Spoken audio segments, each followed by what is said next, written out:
action, at which time routinely someone seeks recognition on the floor. And the objection was heard. The senator does not need the floor to object. The senator does not need the floor to object. At which time routinely I just want to be sure, Mr. President, I'm not trying to put you on the spot, but I see our parliamentarians here and they can give you able advice. Does that mean I can object to anything at any time without being recognized? That's correct.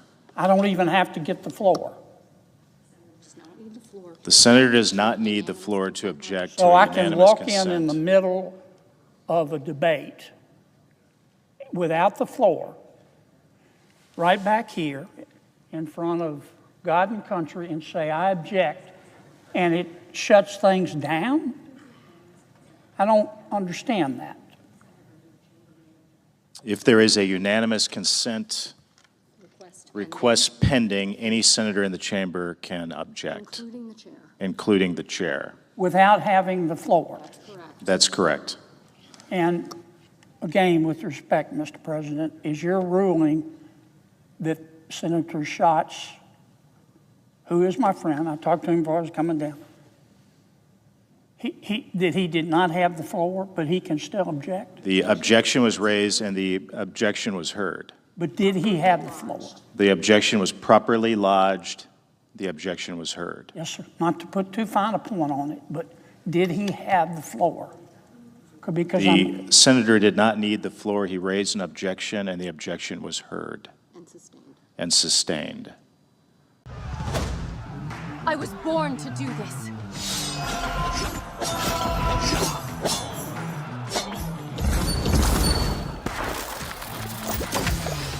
With holy steel, I will end all evil.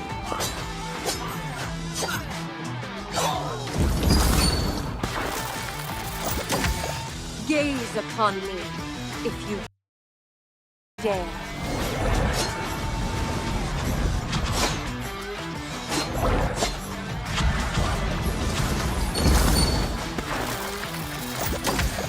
Logic meets power on this battlefield.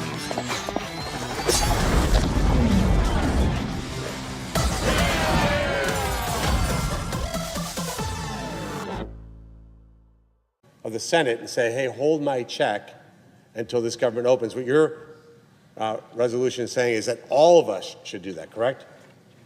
Senator, I think you're right. And, you know, you started out, your comments were saying, well, where are we? I think we're on Pluto. I mean, I do not understand how the chair has ruled that the senator didn't have recognition, but he could still object. And I don't understand how that is possible. I just don't understand how that is possible.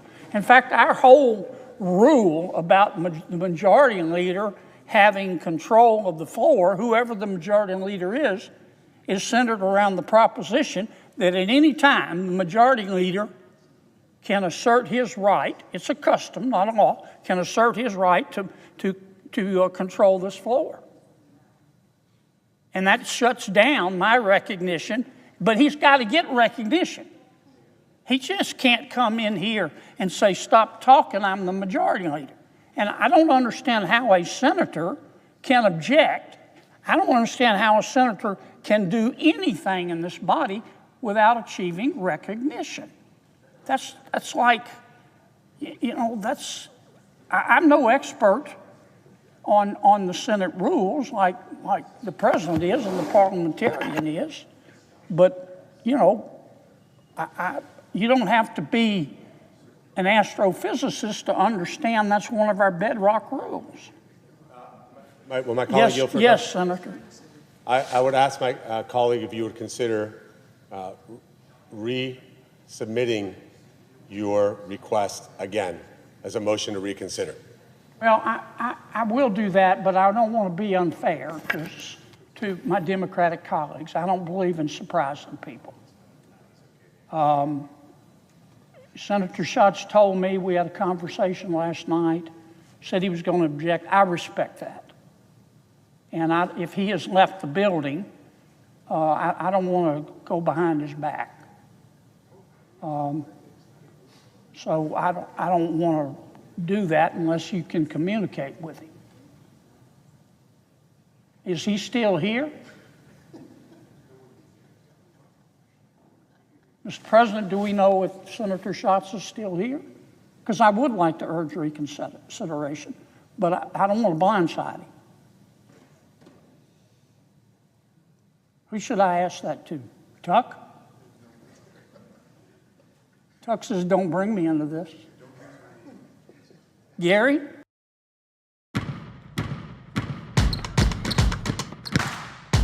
Think the best of the best don't herd together?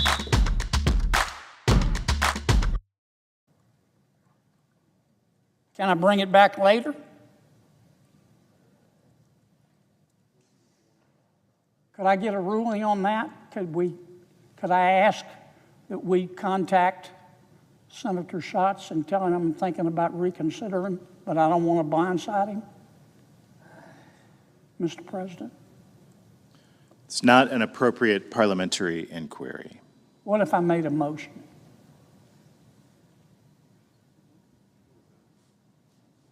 Could I move that we contact Senator Schatz and tell him I'd like to move to reconsider, but I don't want to blindside him? There is no such motion. I just made it up. You're telling me I can't do that under the rules? Why not? I don't get it. I mean, I could move to reconsider and blindside him, but I don't want to do that. So why can't I move to reconsider subject to us waiting for Brian to get back so he has a full opportunity to be heard? Can I do that? There's no such motion. Sure there is. I just made it. Are you saying that the motion's out of order? Look, this is a serious matter now. Yes, it would take unanimous consent. This is a serious matter. Now, we've established that this resolution doesn't affect the House. It just says to the senators, while we're in a shutdown, no senator is going to be paid. You don't lose your money. You pick it up after it's over, after the shutdown's lifted. We've established the fact, Mr. President, that this went through the Rules Committee unanimously. Did I mention it went through unanimously? That every single Democrat and every single Republican said, yes, Kennedy, let's do this. Mr. President, we've established that even though there are varying degrees of wealth among members of the Senate, and I say that's great, every single senator makes at least $170,000 here. They're not going to lose a penny. Not one single solitary penny. Once the shutdown is over, they get their money. We've established that. We've established that there are 260,000, not 2,600, not 26,000, 260,000 of our colleagues working in the Department of Health and hospitals that are not being paid. And a lot of these people do not have immense wealth. But they're not being paid because of our conduct. And I think we've established that this is a chance to show in a little bitty way, a minor way, a baby step, that we're going to share their sacrifice.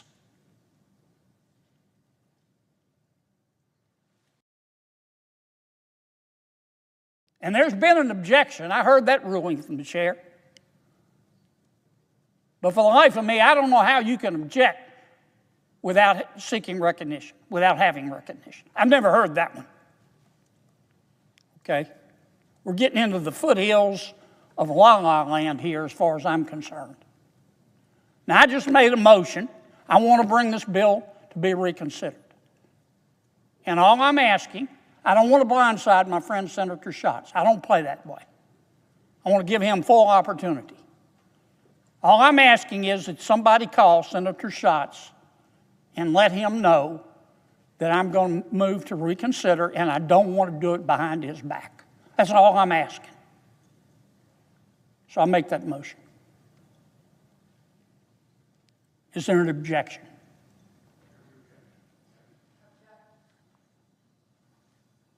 Well, there you go. My good friend, this senator didn't have recognition either. How is that possible?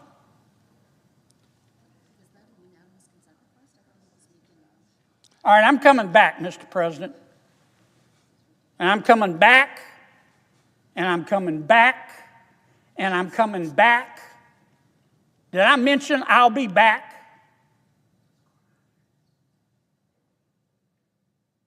And if a member of this body disagrees with what I'm doing, then by God, they ought to come down here and stand up in front of the United States Senate and stand up in front of the American people and stand up in front of God and stand up in front of country and stand up in front of all these people, these good people that aren't being paid, and say, here's why. Maybe we need to change the Senate rules, Mr. President. I appreciate your patience. And I'd like to ask, Mr. President, this probably is an improper motion too.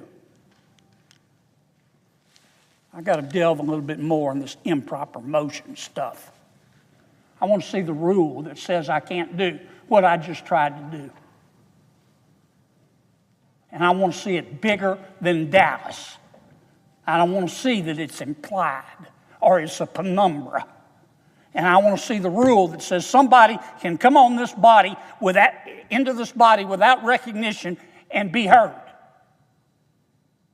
Because I don't believe it. And anybody who believes that, no disrespect,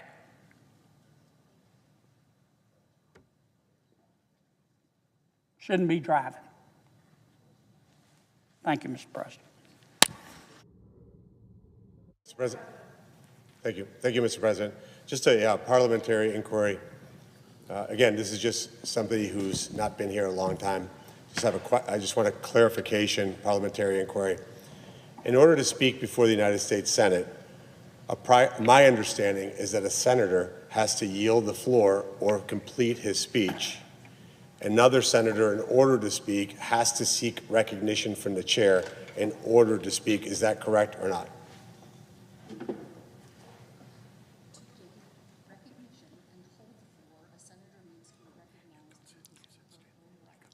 To gain recognition to the floor or hold the floor, that senator needs to be recognized by the chair in his or her own right. The senator does not lose the floor when he or she asks unanimous consent. The senator who has the floor does not lose the floor when he or she asks unanimous consent.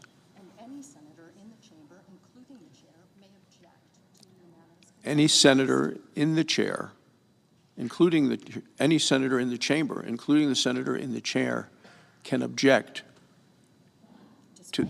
despite the fact. When you use Moomoo, you turn data into sharper trading decisions. Follow power players' trades and model their portfolio. Recognized continues to control the floor. Thank you, Mr. President.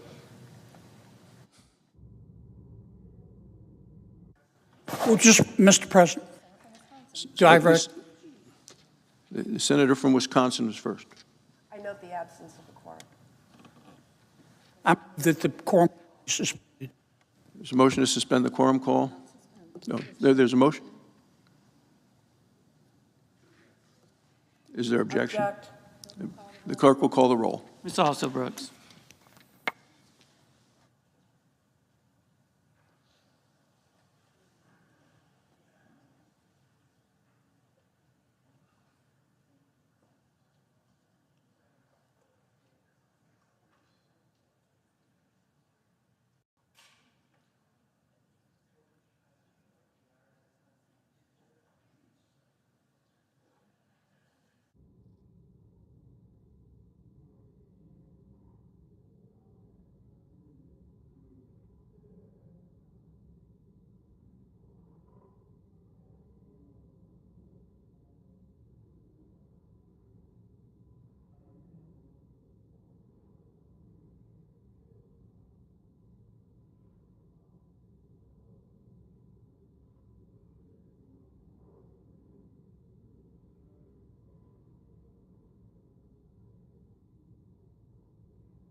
Mr. President, Chair recognizes the senator from Utah. I ask unanimous consent to suspend the protocol. Is there objection? Without objection.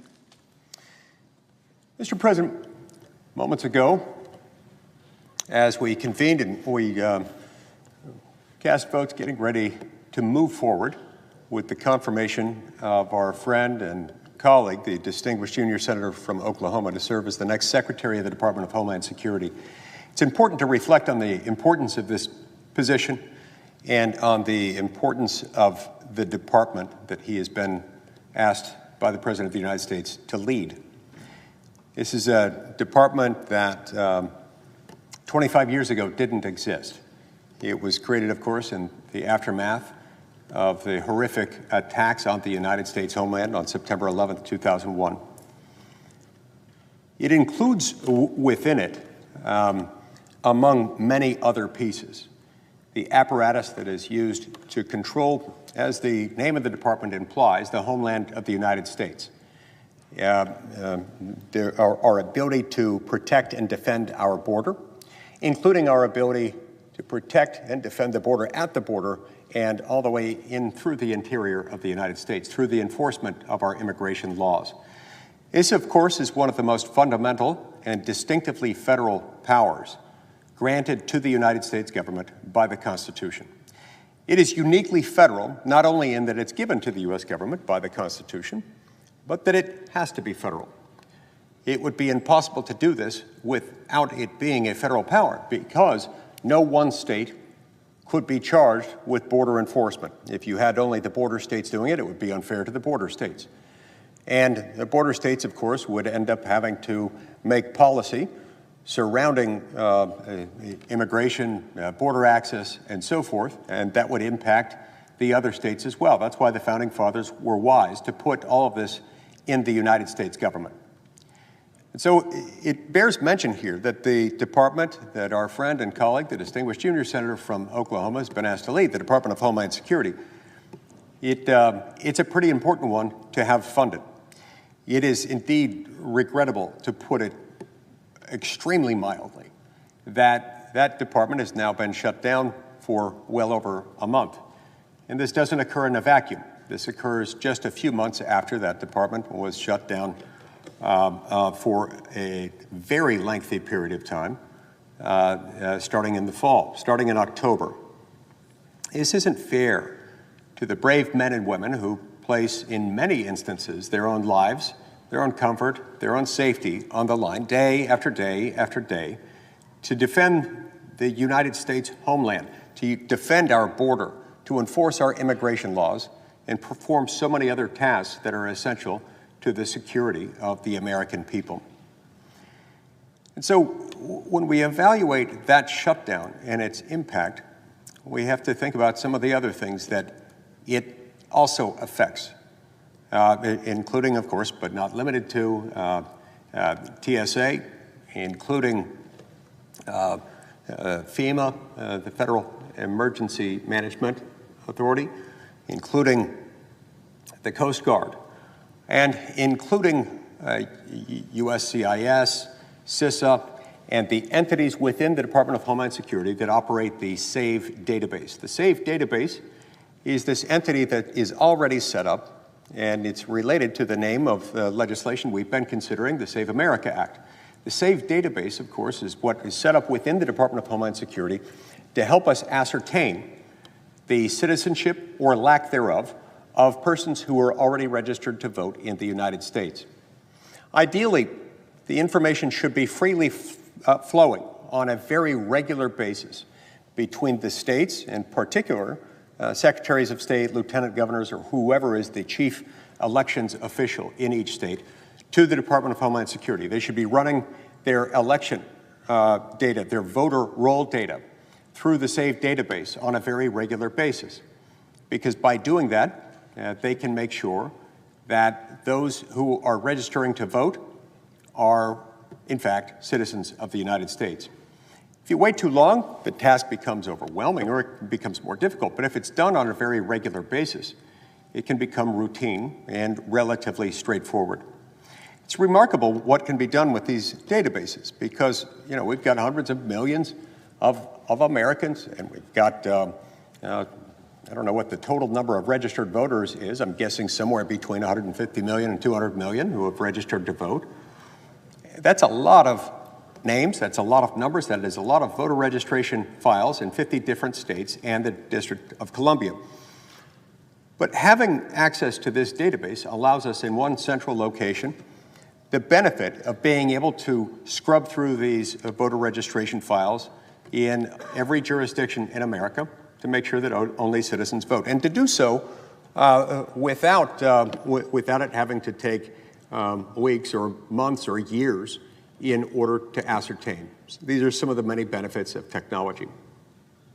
But this too is part of the Department of Homeland Security, and this too is therefore affected by the shutdown, and in particular, the hardworking men and women who run that department, including that part of that department, are now not being paid, not receiving the funding that they need, and that is, in fact, a problem. Now, ideally, this would take place voluntarily, and the states uniformly would share the information, because why wouldn't they want to comply with the law? Why wouldn't they want to make sure that they're not facilitating, inadvertently or otherwise, violations of federal law, including provisions of federal criminal law that carry with them serious felony penalties? You would think that they would want to be cooperating freely and sharing their data. Some of the states do this. Many of them do. But a whole lot of them, including and especially those with Democrat governors and or Democrat legislatures, are adamantly, defiantly refusing to share that data. What does that tell us? Now, it's not as though this would involve an enormous amount of effort on the part of those states. It's not as though they can blame it on being short-staffed, not having adequate expertise to send over that data, because the work is done largely, almost entirely, by federal officials on the other end. And every state does have personnel on hand to manage and oversee the maintenance of these voter registration files. So one must ask the question, why would these blue states, a couple dozen of them, refuse so consistently, so defiantly to share that information? What is it that they gain from that? What is it that they would lose? I can't really think of anything legitimate that they would lose by sharing the data. This is a service being offered to them by the U.S. government. It's not like the U.S. government's going to charge them a bunch of money to do it. It's not like it's going to require their personnel to do it. So why wouldn't they want that? Well, before you answer that question in your own mind, let me feed you an additional data point that I think has some relevance here. In a handful of those states, I believe it's 3 or 4 states and the District of Columbia, at a minimum, have legalized non-citizen voting within their states within some local elections. Now, why they would want to do this, I do not understand. I fail to comprehend why that is a good idea. It seems like a terrible idea. But no federal statute prohibits it. Nothing in the U.S. Constitution prohibits it, insofar as we're talking about a state or a local office, and a state or a local election for a state or local office. Federal law, neither the federal statutes nor the U.S. Constitution prohibits that from happening. So assuming state law allows it and their state constitution doesn't prohibit it, states are allowed to do this. But once they do it, it creates a problem. And it creates a strong inference, a strong presumption of an ongoing, much bigger problem. Because if you are one of those states that allows voters to register to vote and then cast votes in some local elections, that means they have a voter registration file. Questions have been asked by federal authorities of the state elections officials in those states. What is it that you're doing? Or tell us the process by which you are able to secure a degree of confidence that those voter registration files belonging to non-citizens who are, by operation of state law, allowed to vote, notwithstanding their non-citizen status, in local elections? What is it that you're doing to make sure that those same people who have registered to vote don't show up on election day in November or on a primary election day earlier in the year to cast votes in connection with federal elections? And here I'm referring primarily, of course, to U.S. Senate and U.S. House of Representatives elections. They've been asked that question, and they refuse to answer. Now, just think about that for a moment. That's pretty chilling. No matter how many non-citizen voter registration files might be found in those states, one can imagine a scenario in which it could and would make the difference. We can all think of elections, including federal elections that many of us are familiar with, that have been decided sometimes on the basis of a few thousand votes, or a few hundred votes, or even a few dozen votes. It does happen, and you never know in advance when it's going to happen. It's like my late father, also a lawyer, used to say about appellate arguments. It's something that both he and I spent much of our careers as lawyers doing, handling appellate arguments before courts of appeals. And he would sometimes get asked the question, can the lawyer and the lawyer's argument at oral argument, because before any oral argument happens in the appellate litigation world in the United States, there's an extensive period of briefing. My wife Sharon likes to say a brief, a legal brief is oxymoronic. It's anything but brief. It certainly isn't brief to write. It's not brief to read, but you have several months of briefing. Then there is a distinct point in time where the lawyers come together, they show up at the same time, the same day, and the court hears oral argument as distinguished from the written argument in the briefing. And he used to get asked the question, does oral argument make a difference, or is it always decided on the briefs? And he would consistently say the same thing every time he was asked that answer. It makes a difference sometimes. You never know when it's going to make a difference, but because we know it makes a difference sometimes, you have to prepare for each argument as if the argument in that case would make all the difference. So too here.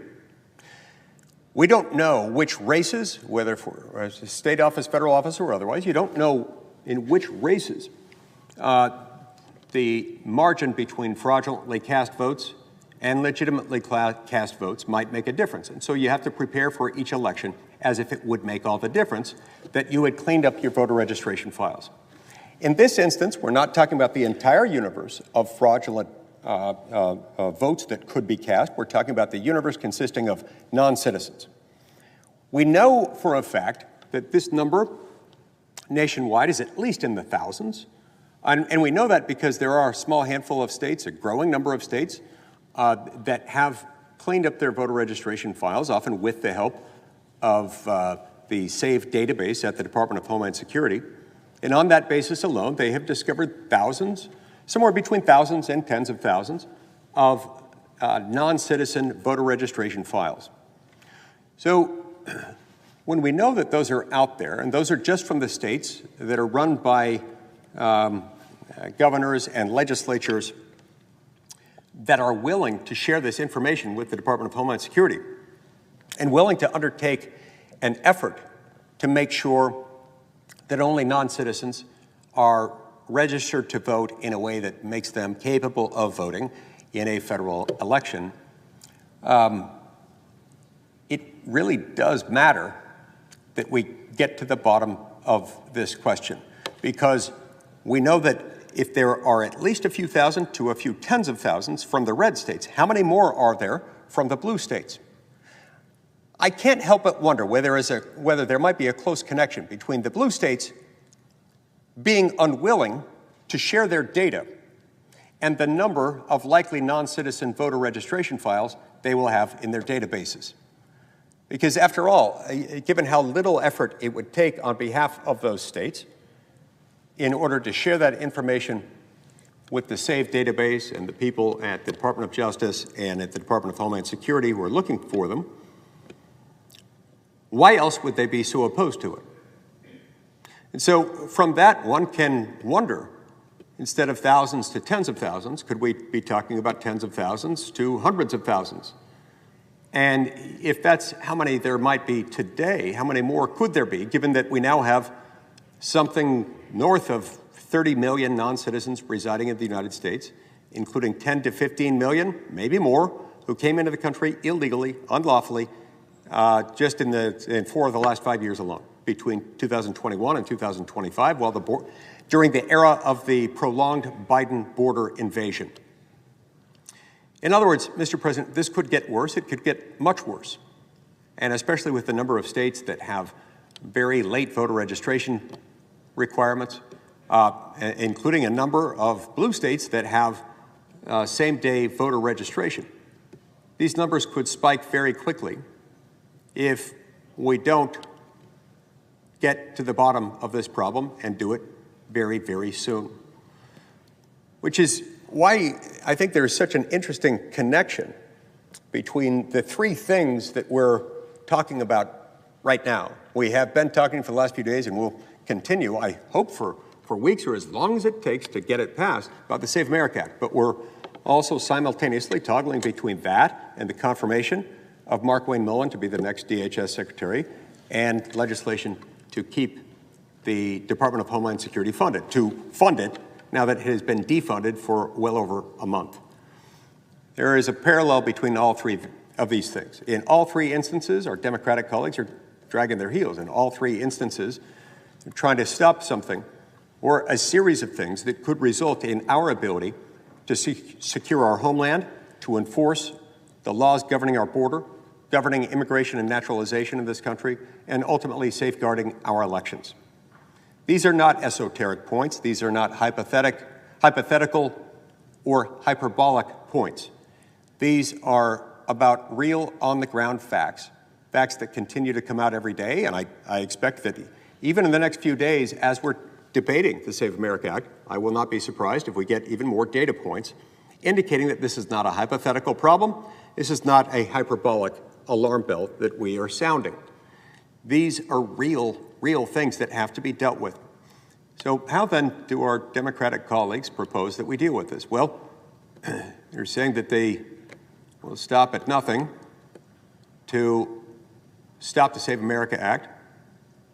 And when you hear their arguments sound overwhelmingly. They sound out on the basis of facts that are not in evidence. Not only facts not in evidence, but facts contradicted by the legislative text itself.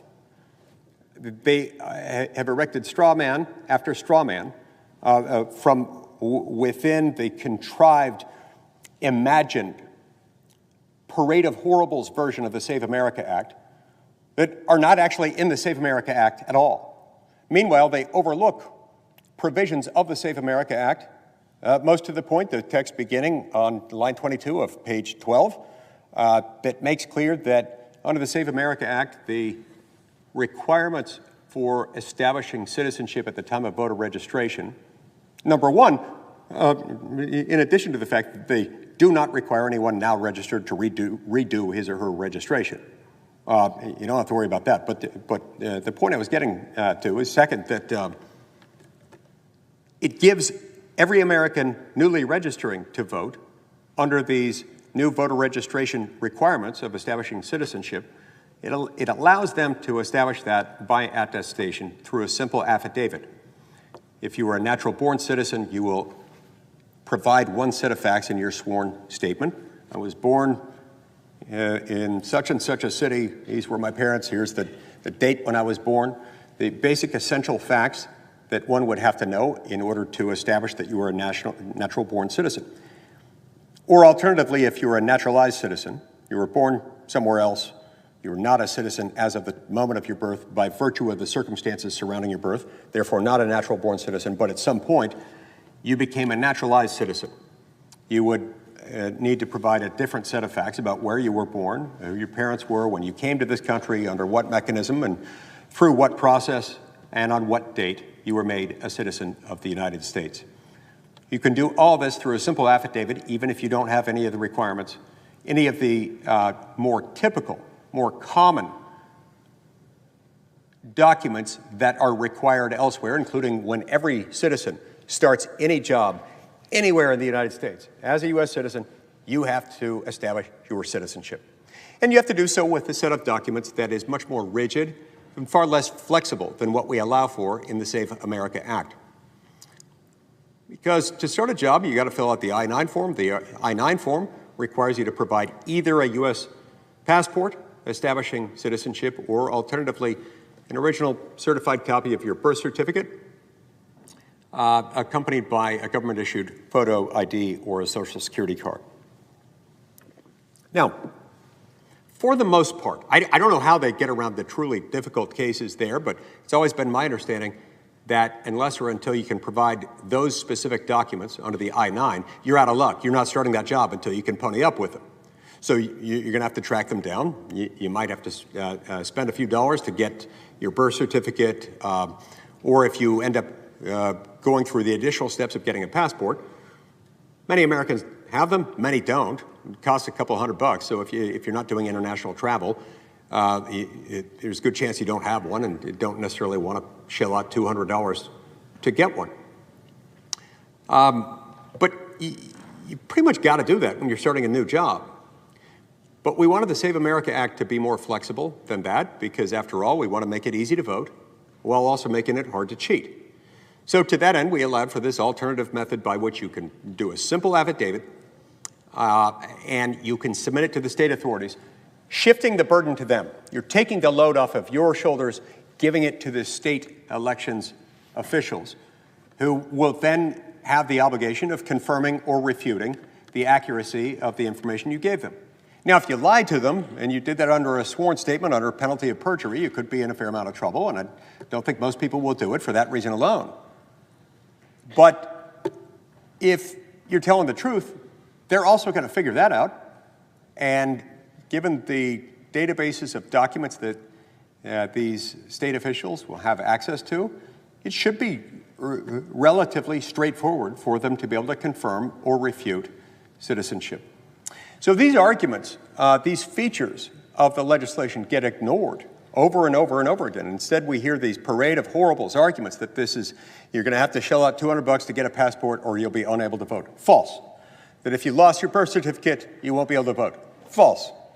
That if you are a married woman who, after getting married, took on your husband's name and you can't find your marriage certificate, that you won't be able to vote.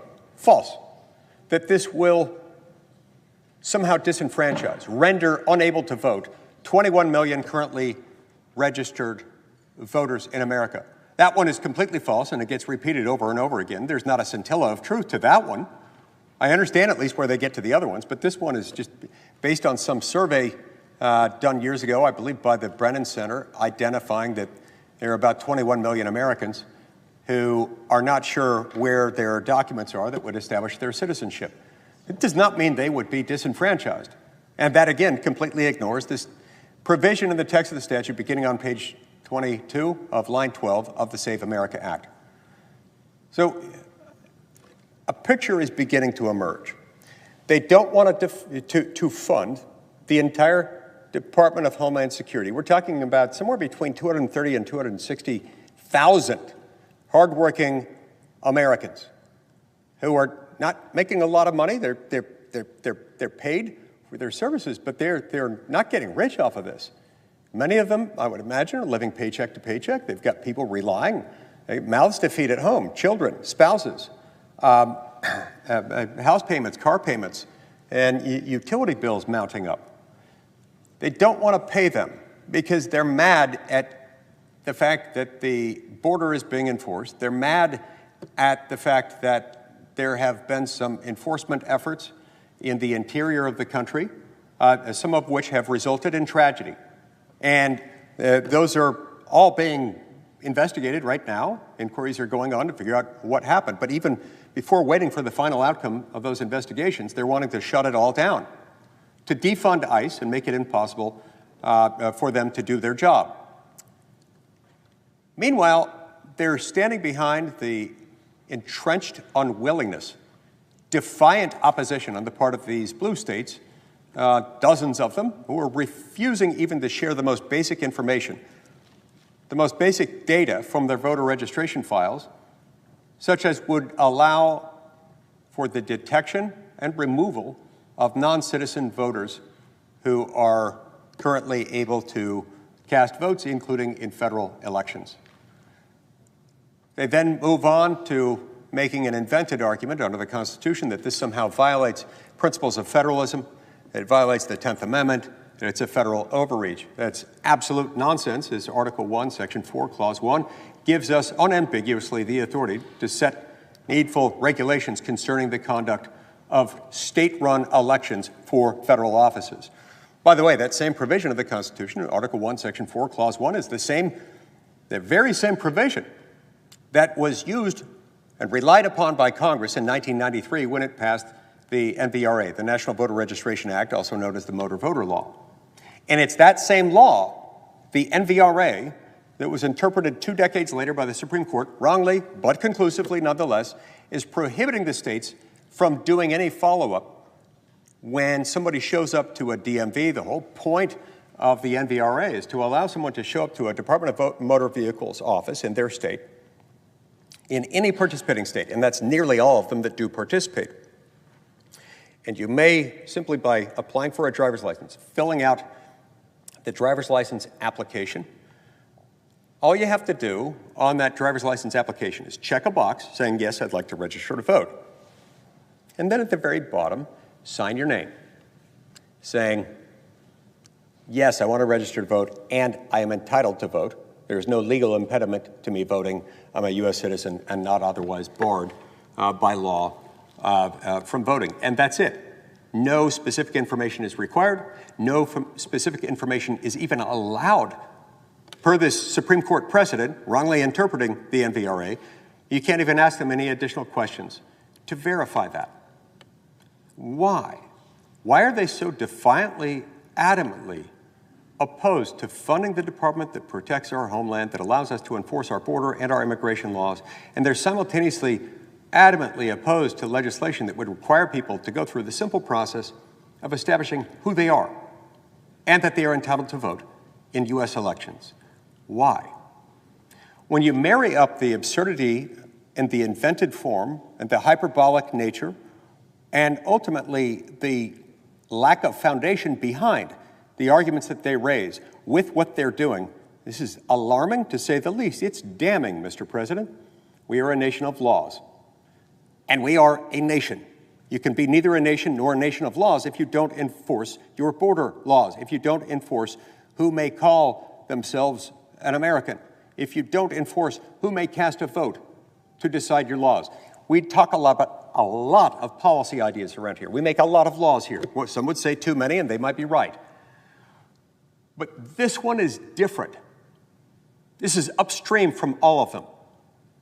You might say it's a meta law or a proto law. It's upstream from so many others because we're talking here about a law that determines who will be able to make our laws. When voters across this country are casting votes in federal elections, deciding who will represent them in the U.S. Senate and in the House of Representatives, we want to make sure that those votes are kept in the family, that those votes are kept within the bounds of who is allowed to vote. Only American citizens are allowed to vote in those.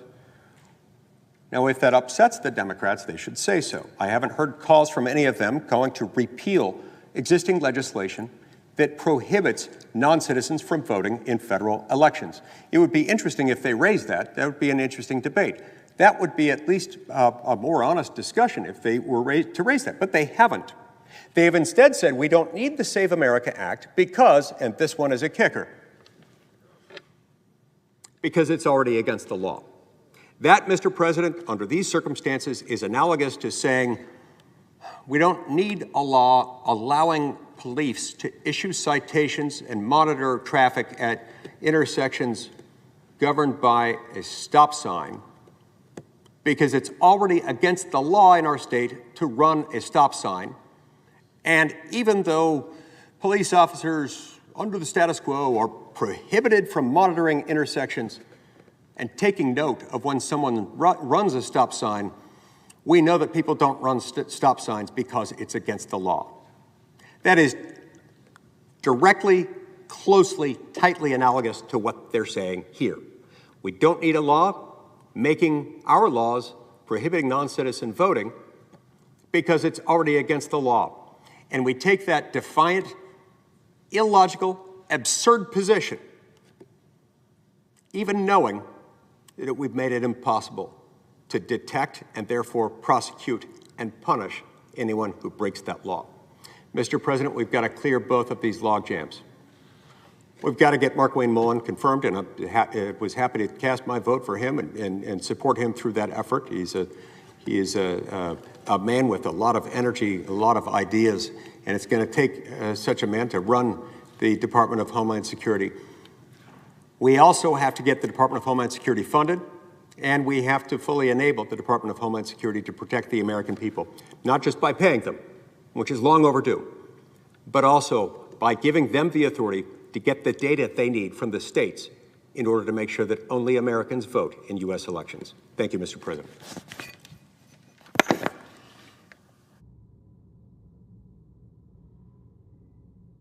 Mr. President.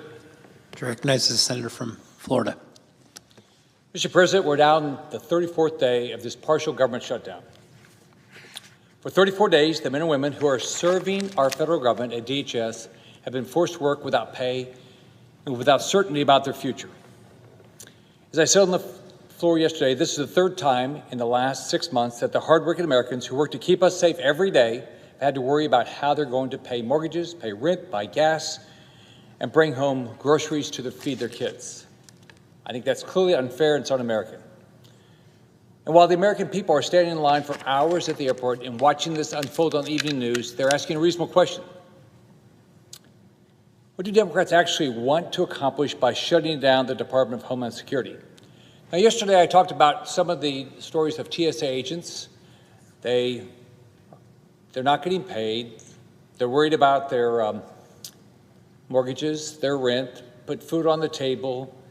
They can't send their kids to camp. They can't go on vacation.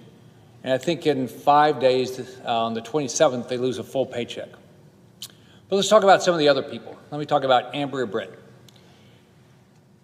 In a CNN story published yesterday, Amber Britt, who has multiple sclerosis and cannot stand for long periods, told the reporter that she was forced to pay a stranger to push her wheelchair through the jam line. She arrived at Hartsfield-Jackson Airport on Friday, expecting to use the accessibility line like she normally does. Instead, she found pure chaos. On Friday in Atlanta, lines spilled out of the security checkpoint, past the main screen area and into the airport's atrium. Unable to stand, she had to pay a complete stranger to push her wheelchair through the jam. She said, normally I just go straight through. She told CNN, I just don't understand. Pay your workers because we need them. Amber's right. People do not understand why Democrats are forcing this on them. I think we owe it to folks to expose the why behind this terrible shutdown because the answer matters. Thankfully, my colleague from Vermont recently gave us an answer to this question during his recent appearance on C-SPAN's ceasefire program. Now, the junior senator of Vermont is a wonderful person to work with. We've worked on bills together during time in the Senate, and I always felt like you could have a good conversation with him about the issues. But what he said to C-SPAN is pretty revealing. He gave the rest of us a peek into the thinking behind Democrats deciding to shut down DHS. So let's take his statements one by one. The junior senator from Vermont began by saying, quote, in all candor, with what has happened with ICE, I think it's very hard for us to come to some agreement, end quote. Now that's honesty. It's been clear to me and a lot of people for a long time that Democrats do not have any intention of working with Republicans to find common ground on reforming ICE operations. President Trump has made offer after offer to Democrats to address their concerns with ICE. I know the junior senator from Alabama has tried to meet with them multiple times. President Trump is trying to meet this moment with reasonable reforms to how ICE operates. Unfortunately, my Democrat colleagues won't engage. In fact, they've only met with Republicans to negotiate one time. Now, it's clear why. As the junior senator from Vermont said, there isn't a belief among Democrats that they will accept any terms proposed by Republicans. So we've now established that the shutdown isn't about working in a bipartisan way to solve problems. Let's move to the next statement from my colleague from Vermont. He said, quote, "The other reality is that ICE got forward funded about 3 years in the one big beautiful bill. So that is, ironically, it's not really affecting ICE," end quote. Here, the junior senator from Vermont is admitting that this shutdown, which Democrats caused by claiming that they need to defund ICE to force bipartisan reforms, isn't actually impacting ICE agents at all. Now, the folks at ICE that don't only work in law enforcement are being hurt. Now, there's a lot of people at ICE that are not law enforcement. They aren't covered by the money my colleague referenced in the big beautiful bill. So the support staff, the public affairs staff, HR, IT professionals, leadership, none of them, it's my understanding, are being paid. In addition, more than 50,000 TSA agents that aren't getting paid. They're all being hurt by the Democrat DHS shutdown. Just to make sure we're all keeping track, the junior senator from Vermont said, quote, "In all candor, what has happened with ICE, I think it's very hard for us to come to an agreement," end quote. Then he said, "The other reality is that ICE got forward funded about 3 years in the big beautiful bill. So this is, ironically, it's not really affecting ICE." So in these two sentences, my Democrat colleague from Vermont has now said that Democrats don't have the intention of reaching a bipartisan solution with Republicans. And he knows that the agencies at the center of this dispute, ICE and CBP, are not running out of money. They're fine. Now, there's people at ICE and CBP who are not getting paid. And yet here we are, TSA agents. Most of the people at DHS, everyone at ICE who isn't law enforcement, they're going hungry. We heard the stories. They don't have the money to pay the rent, pay their mortgages, put food on the table, pay for dance recitals, pay for camps, pay for sports, none of these things. Now, here's what he said next, quote, "If we were able to open up the rest of government and focus on the ICE issue, it may allow us then to have a discussion. I think it's overdue. The border is secure now. It wasn't under Biden. You say that, and that's true," end quote. So we know that. We know that under Biden, the border was completely wide open, and criminals just flocked into this country. And not one of my Democrat colleagues said a word. They never want to talk about Lincoln Riley, Rachel Moran, Jocelyn Mangari, murdered by illegal aliens. Now, he ended his point by saying this, quote, "It's ripe for us to have a sensible discussion about a reasonable immigration plan in a reasonable way to deal with folks who don't have legal status," end quote. Now, I'm from a state that we have a lot of immigrants, right? I believe in immigration reform. I'm always willing to have a conversation about it. I've actually proposed changes to TPS. I've proposed things that's always been blocked by my Democrat colleagues. And I think we ought to fix our immigration system so the only people who come into our country are people who actually want to work, not go on programs, American programs, and what help build our capitalist country. I think that's the ones who should be allowed in. Unfortunately, that's not the type of reform the Democrats are holding out for. They want amnesty. My friend, the junior senator from Vermont, is talking about amnesty. He's talking about using a government shutdown, using the paychecks of TSA workers, using 3 or 4 hour security lines, using the pain felt by disabled Americans like Ambria Britt, who had to pay a stranger to push a wheelchair through security, as leverage to open a conversation about amnesty to people who are in this country illegally. Now, and here's the part that should make every American blood boil. There's no Democrat proposal.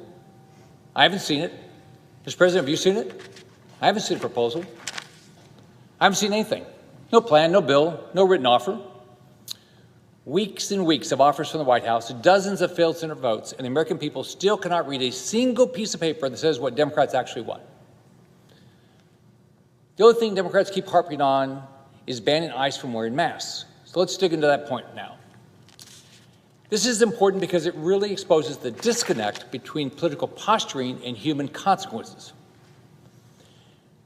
Democrat senators have introduced legislation to ban ICE agents from wearing masks during enforcement operations and require them to display their names or badge numbers at all times. House Democrats introduced a companion bill, and several states that introduced or passed similar measures. Now, on the surface, it sounds like accountability, right? I actually agree with making sure badges are visible for uniformed law enforcement officers. It seems like a common sense idea to me. But let's talk about ICE agents having to wear not being allowed to wear a mask. Now, there are radical anti-ICE activists. You might not know that, Mr. President, but I think most people do, right? They're all over the country. They have built and maintained websites that catalog photographs of alleged ICE employees, organized by state, searchable by region. That should scare us. They encourage their fellow activists to hunt our law enforcement and give them all the tools to do so. Now, here's what's already happened. ICE has reported a 1,000% increase, that's tenfold, increase in assaults on officers. That's even more than tenfold, isn't it? Yeah, tenfold. And an 8,000% increase in death threats against officers and their families. A Dallas gunman fired multiple rounds at an ICE field office from a nearby rooftop and used apps specifically to track the locations of ICE agents before the attack. In San Francisco and LA, a mob surrounded ICE agents in the street and at their offices. These agents were assaulted and threatened. Now, ICE agents are just like you and me. They're normal Americans. They've got families. They love their kids. They have grandkids. They love their grandkids. They have great neighbors, great friends, and they're simply doing the job that they were hired to do to keep every American safe. They're doing what police do, what sheriffs do. They are working every day to enforce the laws of this country that we passed. But many of my Democrat colleagues want to see them as monsters. Now, here's the difference. The TSA workers, they're going to work every day, enforcing the laws, trying to keep us safe. And they're under a lot of stress because they're not getting paid. The ICE agents might be getting paid right now, but they're being attacked by Democrats that act like they're monsters. Their families are worried about them. They're receiving, they're worried about getting a threatening midnight phone call because an activist website posted their loved one's photograph and home address, so their families are worried. That's what the mask ban would enable, not accountability, exposure. And for people who are already doing their jobs under impossible conditions, that additional threat is not a policy debate, it is a danger to their life. Now let's be clear. I don't think any of us want ICE to wear a mask. I wish they didn't have to. But if wearing a mask keeps a law enforcement officer and their family safe from being attacked by radical anti-ICE activists, I'm all for it. Now, I support measures that keep our police accountable to the people they serve and protect. I believe that when I was governor, we started bringing body cameras in when I was governor of Florida. The White House has proposed body cameras, and I completely agree with that proposal. Cameras create accountability. When I just flew through the Denver airport, I saw a couple of the law enforcement officers. They had cameras, and they thought it was the greatest thing in the world. Complete accountability for everybody, them and for the public. Cameras create accountability through recorded evidence and supervisory review without turning every officer into a target for harassment and violence. Mr. President, Democrats still press that they want to, quote, have a conversation. They want to, quote, discuss. Meanwhile, most of the more than 260,000 workers at the Department of Homeland Security are going without paychecks. And your gate security lines stretch around the block. Now, Democrats can disagree with us on immigration enforcement, and that is their right. But shutting down an entire federal agency, refusing to pay the hundreds of thousands of people who simply want to show up and serve the federal government by protecting the American people, all to force a so-called negotiation on immigration policy that we've never seen written down. That's not governance, that's hostage taking. Let me remind you, the average salary of a TSA agent, Mr. President, what do you think the average salary is? $50,000. Now, these are the folks Democrats are withholding paychecks from. Americans making about $50,000 a year. What do we make? U.S. senators, we make $174,000 a year. And I've tried, I've had a bill, no budget, no pay. My Democrat colleagues have always blocked it because they refuse to go without being paid. But they're okay with other people not being paid.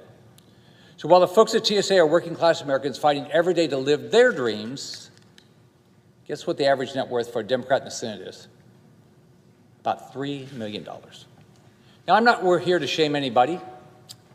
I'm glad they worked hard, they got rich, they've been successful in life. I worked my butt off, I've been very successful, and I don't apologize for a second. But in addition to donating my entire Senate salary every year, I'm also not the one sitting here totally today denying a paycheck to the more than 260,000 hardworking Americans at DHS. Now, I think Democrat colleagues ought to have skin in the game. The last time Democrats shut down the government, hurt our federal workers, one of my Democrat colleagues said that he couldn't go without his Senate paycheck because he has a mortgage to pay. Well, guess what? So do every federal employee at DHS. So they're probably paying the rent or they have a mortgage. The people Democrats aren't paying right now, they have bills to pay. It frustrates me. It makes you sick that a member of the U.S. Senate says that voted to say somebody else can't get paid. They said they have to get paid. I think that's insulting. Imagine how it makes someone at TSA to hear that. A U.S. Senator needs to get his paycheck when he's making $174,000 bucks, but you at DHS, good luck. I think that's pretty disgusting. I don't think if Congress shuts down government, members should get paid. Now, I have a bill to make that happen. I had a colleague that had a similar bill earlier today. My No Budget, No Pay Act would keep everyone in this chamber from getting a paycheck if we can't provide them to the hardworking men and women who work in our federal government. Look, I think there needs to be personal consequences for politicians that want to play games with other people's lives and cut off their paychecks. So I think we need to pass my No Budget, No Pay Act. Again, this is a simple proposal that says that members of Congress can't complete our basic constitutional job of funding the government, the whole government, not part, not some, but all of it. We shouldn't get paid. So I urge my colleagues to consider this. What about the mortgages of DHS workers? What about their grocery bills? What about their kids' camp? What about their daughter's dance recital? I think we ought to care about them.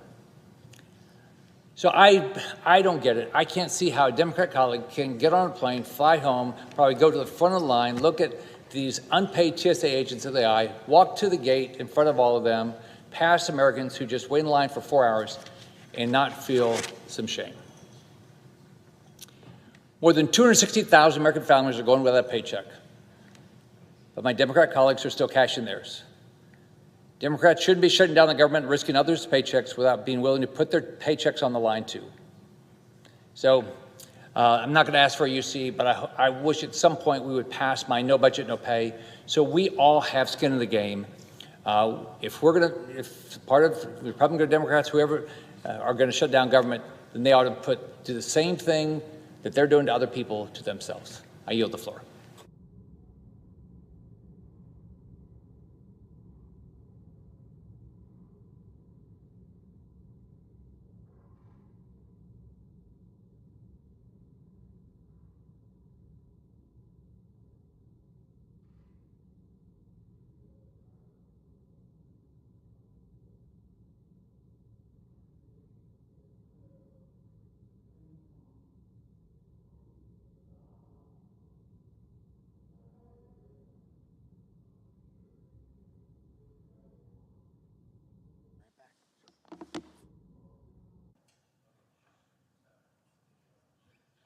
Senator from Wisconsin. I would note the absence of a quorum. The clerk will call the roll. Mr. Alsobrooks.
Mr. President, To recognize the senator from Pennsylvania.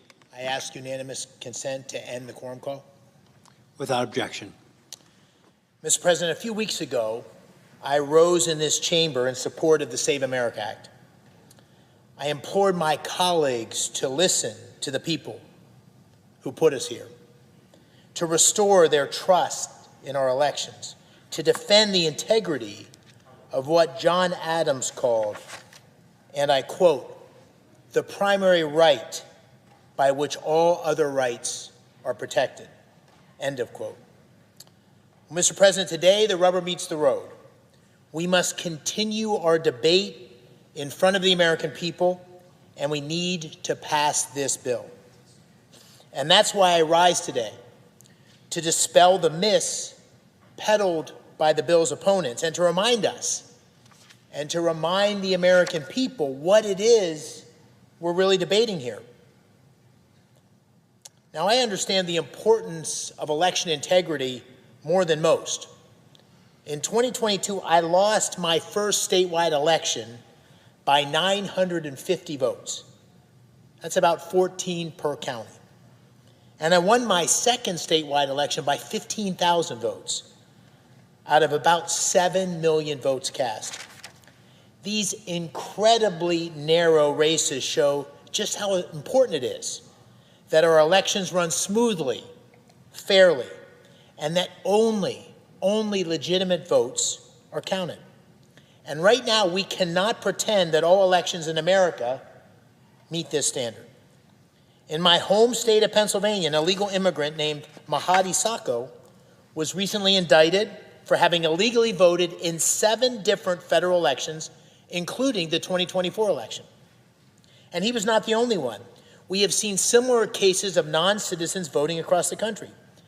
Also in 2024, a Chinese national was caught and charged in Michigan after his ballot had already been processed. And just days ago, a British national was charged in Texas for illegally casting a ballot in the 2024 election. Now, critics of the Save America Act, they say such cases are rare.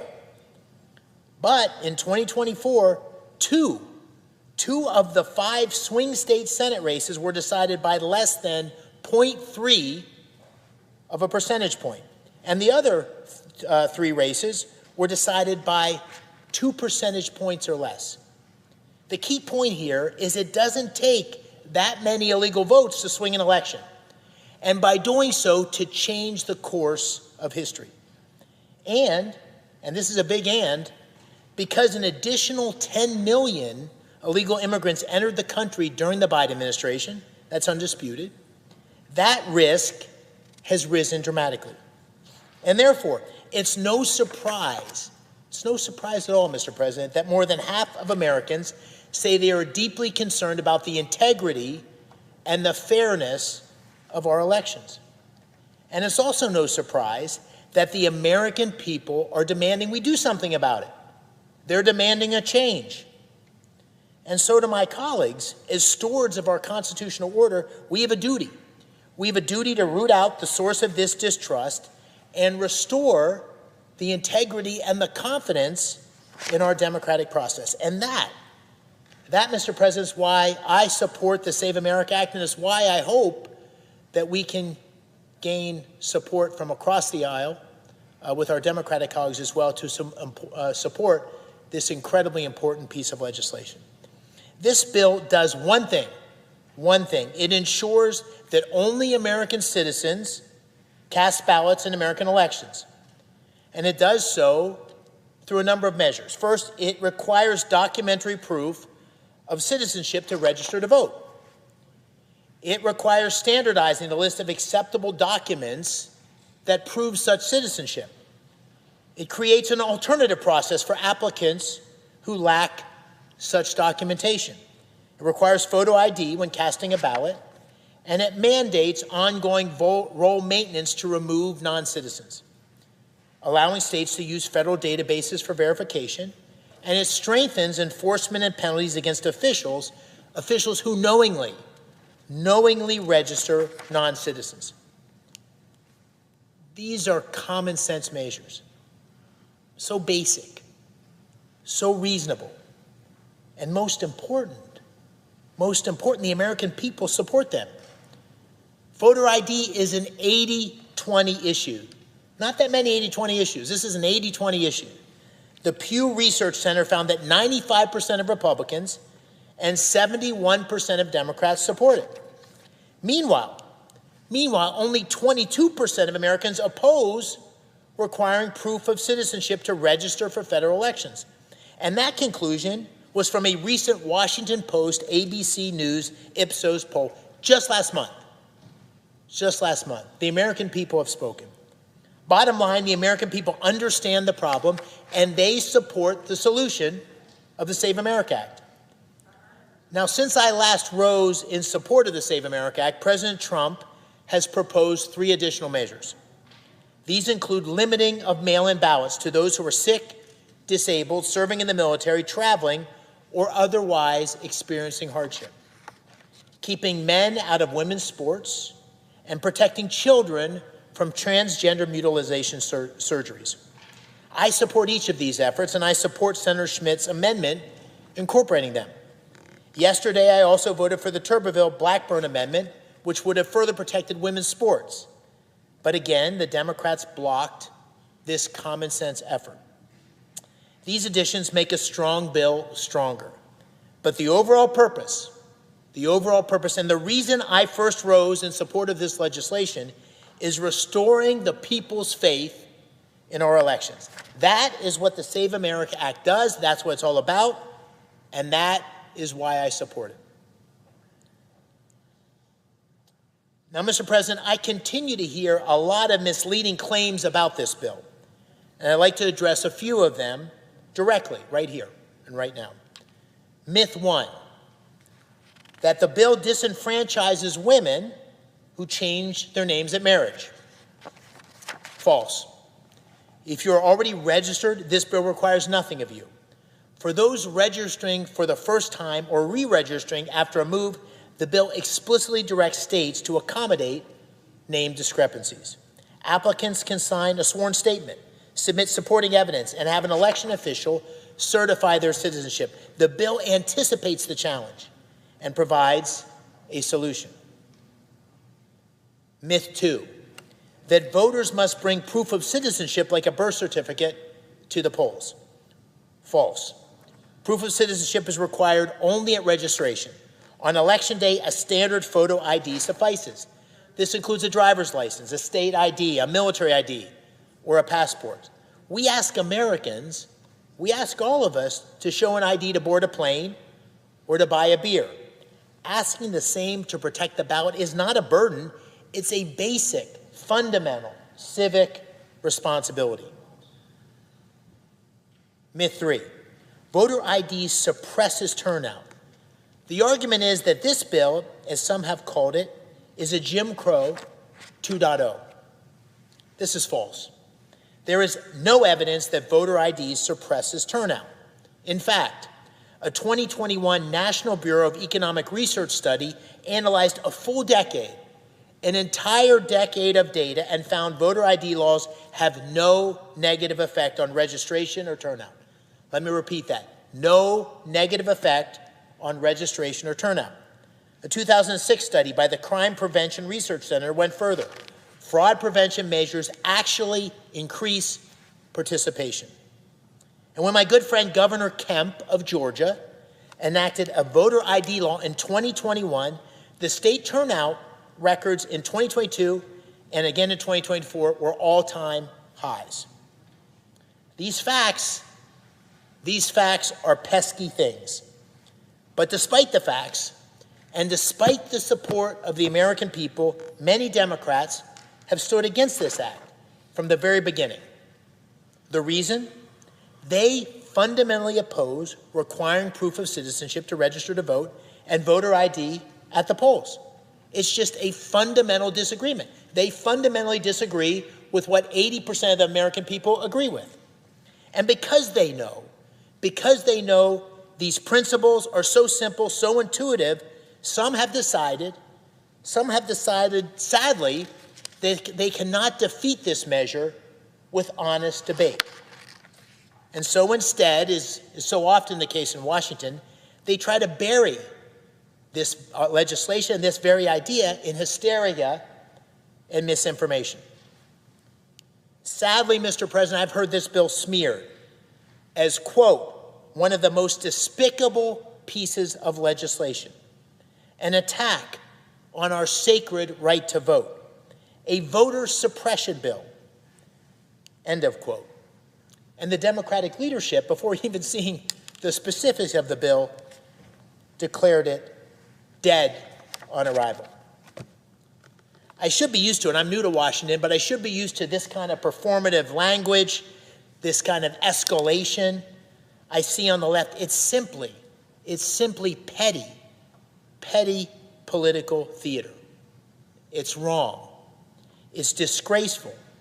And it's unworthy. This kind of rhetoric is unworthy of the serious attention, the honest debate, and the thoughtful action that is required on such an important, such a fundamental issue. Mr. President, the facts around this issue are clear. Fact one, the American people are worried about the integrity of their elections, and rightly so.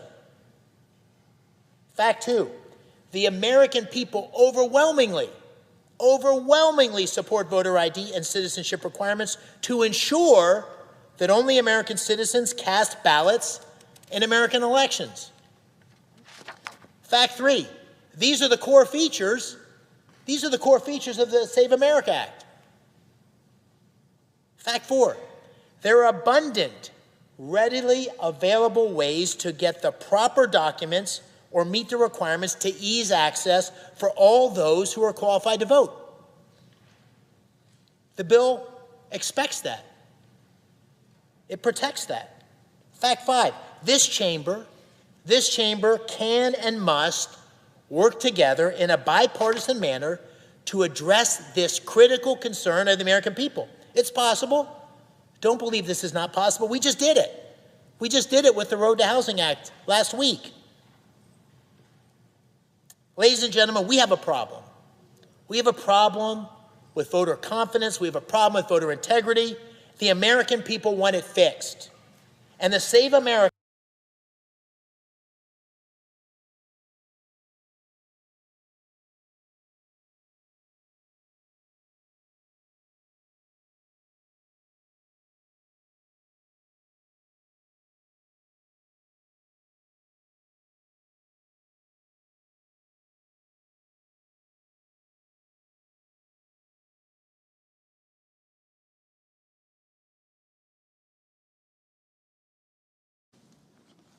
Ms. Also Brooks.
To recognize the senator from North Dakota.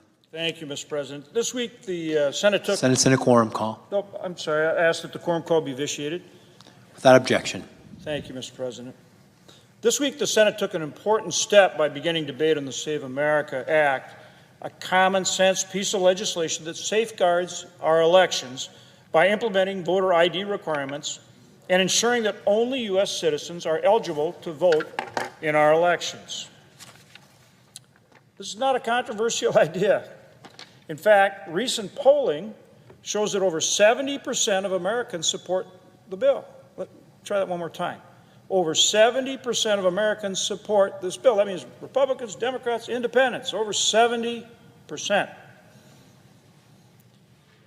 That means that the American people agree that only eligible citizens should vote in our elections. It means the American people support voter ID as a reasonable and responsible safeguard.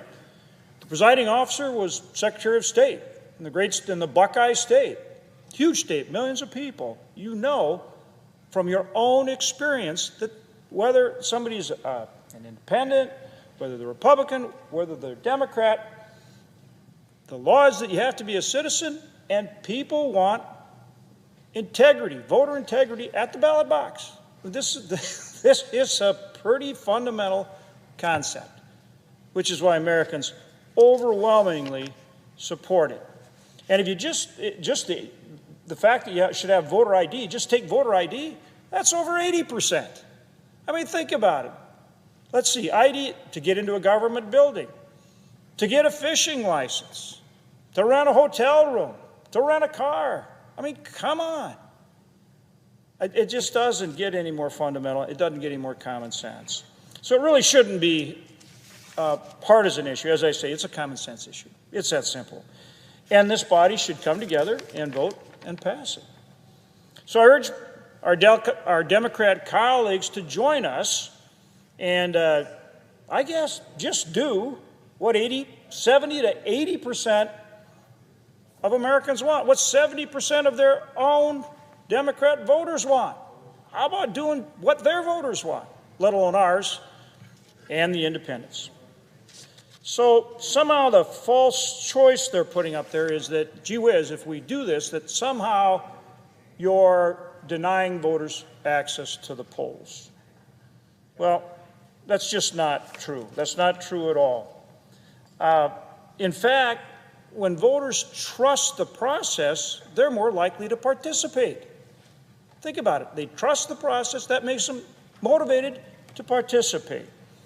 And again, it is not a burden to simply have a photo ID. They have to have it for everything else, so they certainly should have it when they vote. So, for example, in my state of North Dakota, elections are both secure and accessible. Our approach actually goes above and beyond. In North Dakota, my state, we already go beyond what's required in the legislation. North Dakota officials across multiple state agencies conduct daily maintenance to ensure clean, updated, and accurate voter rolls. We also have a robust voter ID policy that requires an individual to provide a birth certificate, passport, or certificate of naturalization to get a driver's license. Now, this is to get a driver's license or a non-driver ID. But once you got that, so you can drive your car, you're in great shape to vote. Again, this is stuff that people have in their everyday lives. And so to try to make it out that it's a problem, well, that just doesn't fly. The American people expect us to protect the integrity of the election system. Again, presiding officer, you were Secretary of State. That was your job every single day. But it's our job, too. It's our job, too. And the Voters' Rights Act requires it. And that's exactly what this legislation does. Americans support the Save America Act. And I urge our Democrat colleagues to join us in doing exactly what the American people are asking us to do, what they elected us to do. With that, Mr. President, I'd also like to speak about another critical issue that we need to get resolved. And we need to get it resolved sooner, not later. We need to get it resolved. Matter of fact, we're way past due. for getting it resolved, and that's funding the Department of Homeland Security. Want to go back to one of those fundamental things you just got to do? Funding the Department of Homeland Security. Look at the risk right now, the global risk from terror. Look at all the things that are going on in the world and here at home. Pretty fundamental that we need to fund the Department of Homeland Security. We've now been shut down since February 14th. What is it, 37 days. Paychecks have been stopped, and the hardworking men and women of the Department of Homeland Security continue to work to secure the homeland, but they're not getting paid. For more than a month, we've been working to find an agreement to fund the Department of Homeland Security, which is more important now than ever, as I said, given all the things that are going on. Since the start of the fiscal year 2026, Customs and Border Protection has had almost 4,000 encounters with individuals at U.S. ports of entry who are in some way tied to the terrorist watch list. Let me repeat that. Since the start of fiscal 2026, this year, Customs and Border Protection has had encounters with almost 4,000 individuals at our ports of entry who are in some way tied to the terrorist watch list. Now, I mean, again, it goes to fundamental homeland security. That's what we're talking about. And that's what we Republicans are standing here on the floor and fighting to get funded. And we need our Democrat colleagues to join us. We've offered to make reforms to ICE, including body cams and more training. Guess what? It's right in the bill. It's right in the bill. Also, the president has made changes at DHS. He sent Tom Homan to Minneapolis, St. Paul to diffuse the situation there. And Border Czar Homan did an incredible job. He did a really good, ask Democrat, don't take my word, ask them, they'll tell you he did a really good job of de-escalating the situation in Minneapolis, St. Paul. Also, we are in the process of confirming new leadership at DHS. Our colleague, Senator Mark Wayne Mullen, we've had the first vote, and we are in the process of confirming him to lead the Department of Homeland Security. And the initial vote, bipartisan vote, bipartisan. Earlier this week, the administration, and obviously there's a lot of us working on getting this done, and we've been working with the administration on it, and earlier this week, the administration provided an update or a list of the policy changes that we've been working on. Meaningful changes to respond in a common sense way to concerns our colleagues across the aisle have brought up. So let me mention some of those. First, limiting civil enforcement actions at sensitive locations like hospitals, schools, and churches. Expanding the use of body-worn cameras and requiring longer-term retention of the video.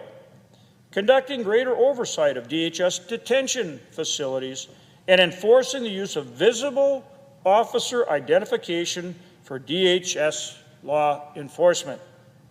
Now, we've offered a clean continuing resolution if they want to keep negotiating.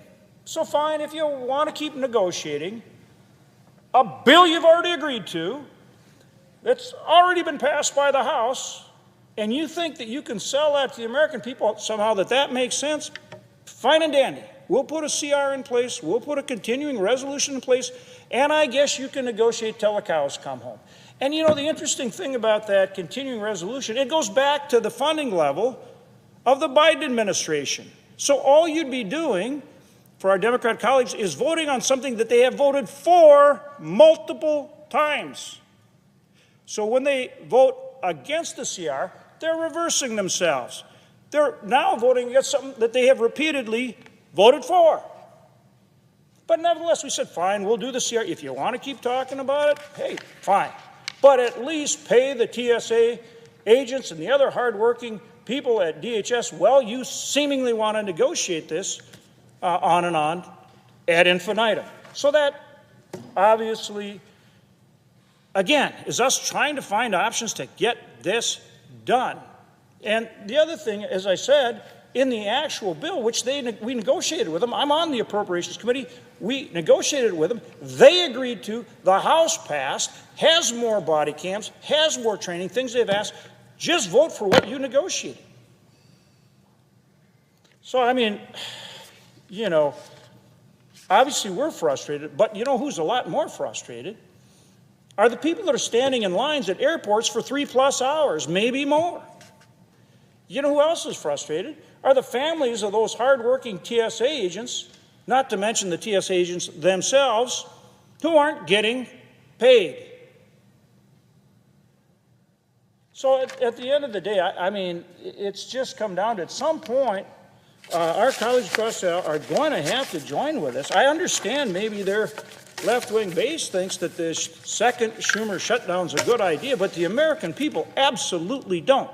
They don't think that the shutdown that's being created by the Democrats right now is a good idea. They think it's a very bad idea. They think it threatens security in our country. They think that it tremendously inconveniences what they are trying to do in their everyday lives when they have to go to the airport 3 hours and more ahead of time. And they certainly think it is unfair to the hardworking men and women of DHS that are working to protect all of us and not getting paid. We are way past time to have our colleagues join us, to say yes to something of all these offers we put on the table and fund DHS. With that, Mr. President, I yield the floor.